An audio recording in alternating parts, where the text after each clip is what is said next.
The fact that I spent my intellectually formative years under the shadow of the War on Terror may explain why the security paradox speaks to me, and why the word security, despite my commitment to rethinking it here, still gives me pause. I was in Lower Manhattan the day the Twin Towers fell, and watched, mouth agape, as the dust clouds rose skyward and the city shut down in shock. The powers that be seized that moment of insecurity, of profound fear and grief, to wage illegal and inhumane wars in Afghanistan and Iraq that ultimately killed more than 900,000 people and displaced many millions more, all while instructing the public to sacrifice civil liberties, democratic accountability, and moral integrity at security's altar.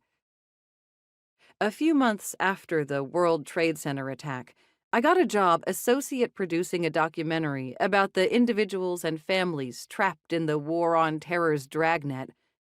Despite my being 21 and lacking any prior journalistic experience, it fell to me to find potential subjects and convince them to share their trauma publicly for what we hoped would be the greater good.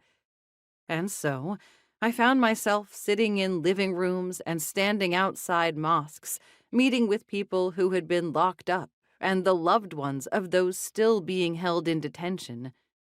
More than 5,000 Arab American citizens and residents were detained indefinitely in abrogation of their civil liberties in the name of national security. Detainees were subject to arbitrary arrest, deportation, and solitary confinement. A man told me how he found himself transported into a Kafkaesque nightmare after what first appeared to be a routine traffic stop.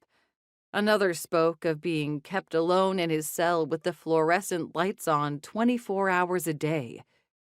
These encounters and others are why, at the time, I was skeptical of the word security, which gave cover to racism, nationalism, and war profiteering. September 11th and its aftermath taught me that we always must ask, security of what? For whom? At what cost?